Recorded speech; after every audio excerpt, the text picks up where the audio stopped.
Tim has a hard time adjusting to the new family dynamic in Heartland Season 17 Episode 9, in which Miranda shows up early to help out with Shane and closes wedding Beth and Nathan re-educate Nathan's steed. Jessica must repair a rift with Jack. She was the first person Amy and Nathan encountered on Shawdawn. On their way to work, he was testing Powder, a beautiful white horse he had just had retrained with the aim of utilizing him when everything were going swimmingly. Amy and Nathan rode hand in hand.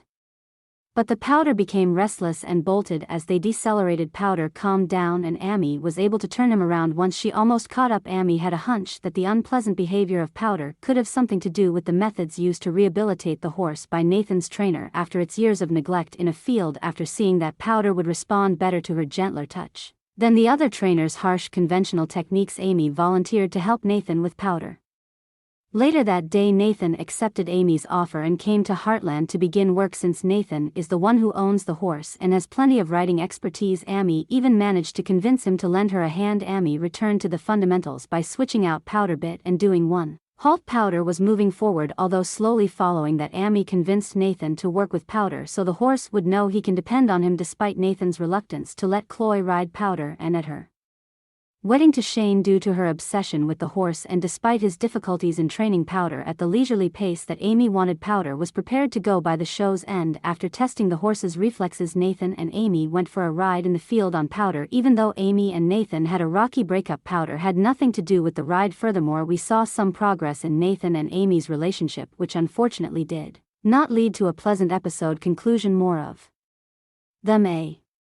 Nathan guided Amy to a breathtaking spot that offered a panoramic view of the region after he convinced Amy to climb a tree because he believed the view was better from up there. They continued on their way, arrived at their goal, and marveled at the even more spectacular vista from the higher vantage point. As they admired the view, they began to converse. They started by reminiscing about their carefree childhoods and how climbing trees brought them to light. After Amy said that Lindy sometimes gave her a child's view of the world, Nathan wanted to know why she was always around Lindy. It was Amy's duty to elaborate that Ty had passed away some years ago. Nathan mocked Amy, calling her a hopeless romantic after she said how heartening it was to watch Shane embrace positivity. Just as they were laughing it off after successfully climbing down, Amy saw the letters NP and TDO cut into the tree they had just climbed. She wanted to know whether he had a high school sweetheart, and Nathan was quiet. Amy tried to diffuse the tension by telling him it was none of her concern, but it didn't work. It came as a pleasant surprise when Nathan decided to explain the initials before they left. Amy had asked him if everything was okay, and he had been thoughtful on their way back from the tree. The conversation concluded in an unpleasant manner after everything that his ex-wife went through for him. It's no wonder Nathan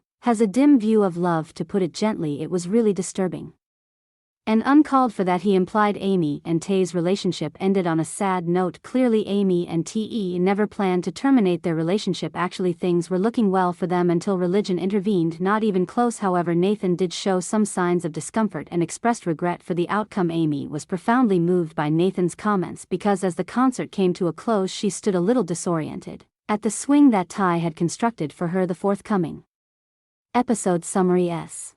When they first met, even though Tin was bus helping Shane get ready for his wedding, he did agree to another meeting so Lou could provide suggestions on how to boost sales without jeopardizing the Heartland beef brand. For example, Lou devised a plan to inform the public about the positive effects of Heartland beef's ranching method on human and environmental health. Another brilliant idea was to publish a cookbook with dishes made using Heartland beef and sell it at Garland food shops. It got peculiar when Tim questioned Fred on their exclusivity agreement, which states that Garland grocery shops must continue to serve only Heartland beef. After Fred had finished complimenting Lou on her persuasive argument, after Fred failed to inform Lou, Jack, and Tim about the potential partnership between Garland Foods and Heartland beef, he was compelled to leave the ranch house's living room as quickly as possible. The out-of-character behavior of Fred was noticed by Lou, Tim, and Jack. Their first thought, however, was that Nathan Price should be held responsible because he must have given Fred an entire ING offer. But when Jack tried to call Fred later to ask him about what was happening, Fred wouldn't answer, not even reply to his texts, and Jack started to believe that something else was going on. Also, Jack suspected that Heartland beef's exclusivity agreement wasn't the only thing to be concerned about. Nonetheless,